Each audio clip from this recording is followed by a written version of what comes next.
Hello दोस्तों, स्वागत है आपका अपने यूट्यूब चैनल एग्जाम दिए में। दोस्तों, कल के सेशन में हमने आपको नोबेल पुरस्कार के रूप में पूरी डिटेल में जानकारी दी और हमने उस वीडियो में आपको बताया। उस वीडियो का सेकंड पार्ट भी लेकर के हम जल्द ही आएंगे, तो हम हाजिर हैं आपके लिए सेकंड पार्ट लेकर के। अगर आपने अब तक पहला पार्ट नहीं देखा तो डिस्क्रिप्शन बॉक्स में लिंक है, वहाँ से जा करके देखिए।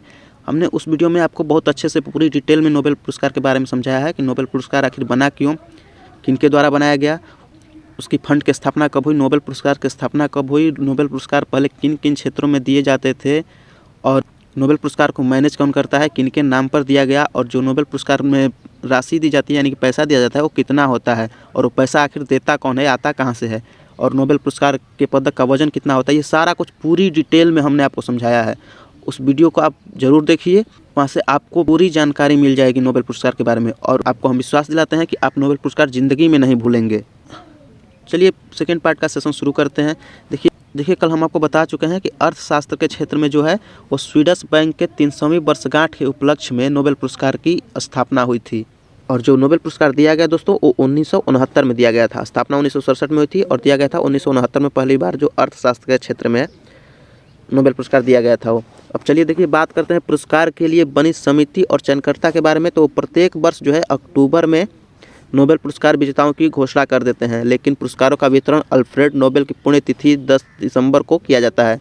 और पुरस्कार विजेताओं की जो सूची है दोस्तों वो जारी हो जाती है अक्टूबर में ही, लेकिन वो दिया जाता है 10 दिसंबर को, क्योंकि अल्फ्रेड नोबेल का जो है वो उस दिन पुण्यतिथि होता है और इसी तिथि पे जो है नोबेल पुरस्कार प्रदान किया जाता है।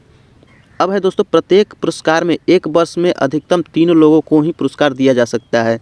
इनमें से प्रत्येक विजेता को एक स्वर्ण पदक, डिप्लोमा, स्वीडिश नागरिकता में एक्सटेंशन और धन दिया जाता है। और धन कितना दिया जाता है, पदक कैसा होता है, ये हम आपको पहले बता चुके हैं, जो कि इस वीडियो के पहले पार्ट में है। पहला पार्ट का लिंक आपको डिस्क्रिप्शन में मिल जाएगा, वहाँ से आप चेकआउट कर सकते हैं।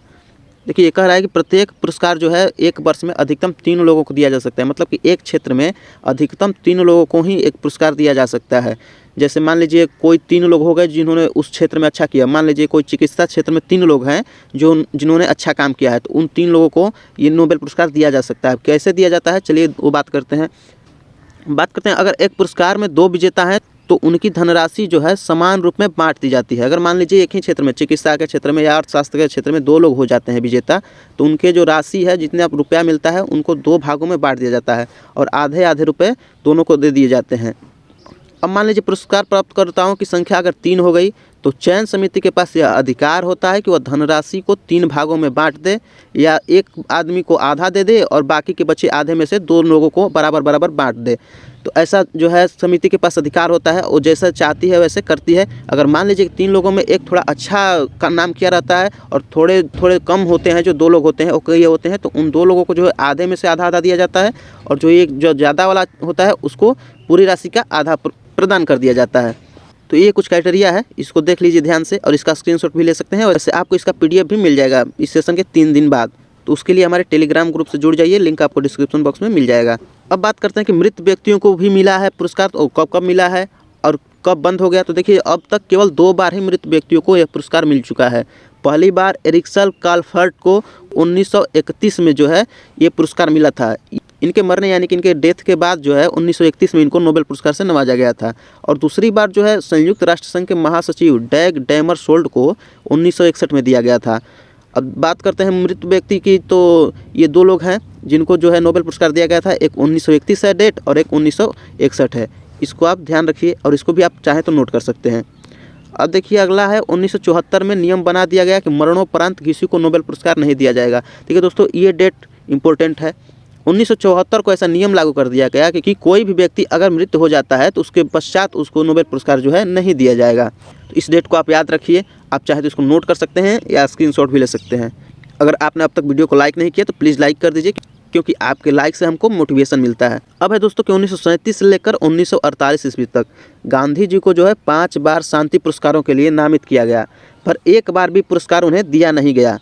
देखिए ये डेट भी आप याद रखिए, 1937 और भी आप याद रखिए 1937 और 1948। ये डेट भी आप याद रखिए, 1937 और 1948। इन डेट के बीच जो है गांधी जी को 5 बार शांति पुरस्कार के लिए नामित किया गया, लेकिन उनको पुरस्कार के लिए एक बार भी चुना नहीं गया।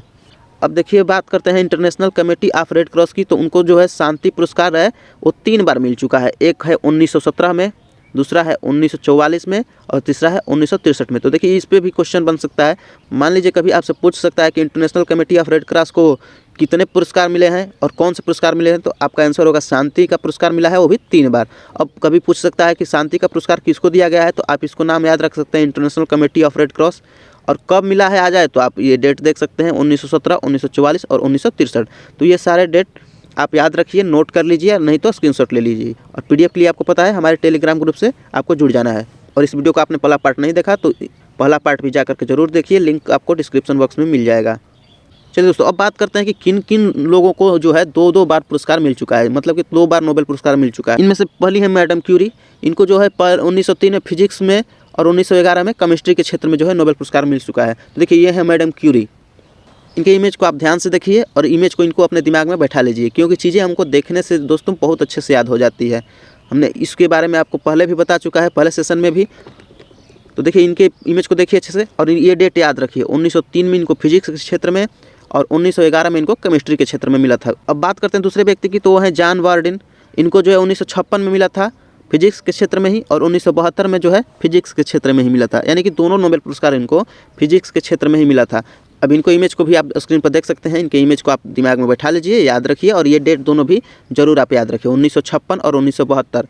अब बात करते हैं तीसरे व्यक्ति की, तो वो है फ्रेडरिक सेंगर। और इनको जो है 1958 में केमिस्ट्री के क्षेत्र में और 1980 में जो है केमिस्ट्री के क्षेत्र में ही, मतलब कि दोनों पुरस्कार जो है इनको केमिस्ट्री के क्षेत्र में ही मिला था। इनके इमेज को भी आप स्क्रीन पर देख सकते हैं। अब चलिए बात करते हैं तीसरे व्यक्ति की। तो देखिए तीसरे व्यक्ति हैं हमारे लिनस पॉलिंग। इनको जो है 1954 में केमिस्ट्री एंड 1962 में जो है पीस यानी कि शांति के क्षेत्र में मिला था। अब इनके इमेज को आप ध्यान से देखिए और ये दिमाग में बैठा लीजिए। तो ये 4 लोग थे दोस्तों जो 2-2 बार जीत चुके हैं नोबेल पुरस्कार। आप नाम याद रखिएगा, Linus Pauling, madam Curie, John Bardeen और फ्रेडरिक सेंगर। तो इन चारों लोगों का आप नाम याद रखिए। चलिए बात करते हैं कुछ भारतीय लोगों की जिन्होंने नोबेल पुरस्कार जीता था। तो देखिए जो हमारे पहले भारतीय नोबेल पुरस्कार विजेता थे वो थे रविंद्रनाथ टैगोर। इन्होंने 1913 ईस्वी में जो है नोबेल पुरस्कार जीता था। अब चलिए इनके बारे में बात करते हैं। पहले इनकी इमेज को आप ध्यान से देखिए, ये हैं रविंद्रनाथ टैगोर। देखिए टैगोर भारत के जो है पहले नोबेल पुरस्कार विजेता थे, ये हमने बताया, जिन्हें साहित्य के क्षेत्र में योगदान के लिए इस पुरस्कार से नवाजा गया था। तो इनको किस क्षेत्र में मिला था दोस्तों? तो साहित्य के क्षेत्र में मिला था। ये चीज़ भी याद रखिए, जो पहले रविंद्रनाथ टैगोर हैं वो पहले भारतीय हैं नोबेल पुरस्कार विजेता, और इनको किस क्षेत्र में मिला था दोस्तों? तो साहित्य के क्षेत्र में मिला था। ये डेट आप और ये कैटेगरी जरूर याद रखिएगा, किन किन कैटेगरी में दिया गया था, ये भी इंपॉर्टेंट है दोस्तों। ये भी हमेशा एग्जाम में आता रहता है, और कब दिया गया वो तो बहुत ही ज़्यादा इंपॉर्टेंट है। अब ये फैक्ट है कि ये सम्मान मिला तब वो ये पुरस्कार पाने वाले पहले गैर यूरोपीय थे। बात करते हैं दूसरे व्यक्ति की, तो ये थे हरगोविंद खुराना। इन्होंने जीता था 1967 में, 1968 में। जाने माने भारतीय मूल के वैज्ञानिक हरगोविंद खुराना को 1968 में दोस्तों मेडिसिन के क्षेत्र में जो है नोबेल पुरस्कार मिला था। ठीक है, खुराना का शोध इस विषय पर था कि एंटीबायोटिक खाने का शरीर पर किस तरह से व्यापक असर होता है।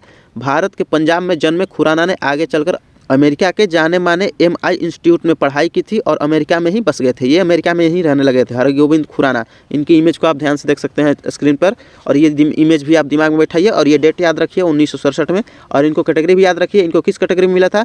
तो ये चिकित्सा के क्षेत्र में मिला था दोस्तों। बात करते हैं तीसरे व्यक्ति की, तो दोस्तों वो थे CV रमन, जो है इनको मिला था 1930 में। देखिए इनकी इमेज को आप ध्यान से स्क्रीन पर देखिए, ठीक है, इनकी इमेज को आप दिमाग में बैठा लीजिए। चलिए बात करते हैं इनके बारे में। देखिए मद्रास में 1888 में जन्मे CV रमन का योगदान जो है फिजिक्स के विषय में था, और उन्होंने प्रकाश से जुड़े जिन प्रभावों की खोज की थी उन्हें रमन इफेक्ट के नाम से जाना जाता है। उन्हें 1930 में जो है फिजिक्स के क्षेत्र में ये पुरस्कार दिया गया था। तो ये डेट याद रखिए, CV रमन को मिला था 1930 में, और कैटेगरी क्या थी? फिजिक्स के क्षेत्र में। अब अगले व्यक्ति की बात करते हैं दोस्तों, तो वो थे BS नायपाल। इनको मिला था दोस्तों 2001 में। पहले इनकी इमेज को आप ध्यान से देखिए, अरे दिमाग में बैठा लीजिए। चलिए बात करते हैं इनके बारे में। तो देखिए ये तो थे भारतीय मूल के ही, लेकिन जो ये थे बाद में बस गए थे जाकर ब्रिटेन में, क्योंकि इनका नज़रिया जो था भारत के रूप में काफ़ी विवादित रहा था। तो ये जाकर के ब्रिटेन में बस गए, और वहाँ बसने के बाद इनको जो है 2001 में साहित्य के क्षेत्र में इस पुरस्कार से नवाजा गया, क्योंकि इनका साहित्य के क्षेत्र में बहुत अच्छा योगदान था।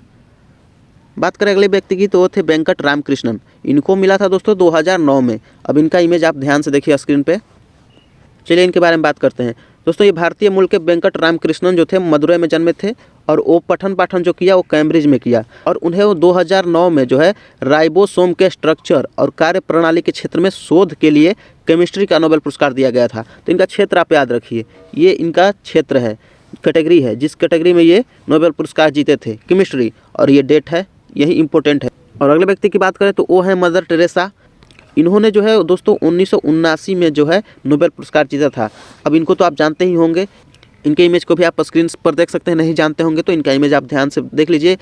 मानव कल्याण में दोस्तों इनका बहुत बड़ा हाथ रहा है, ये लोगों की सहायता करने के लिए जानी जाती थी। तो देखिए अल्बानिया मूल की मदर टेरेसा ने कोलकाता में गरीबों और पीड़ितों के लिए जो किया वो दुनिया में अभूतपूर्व माना जाता है।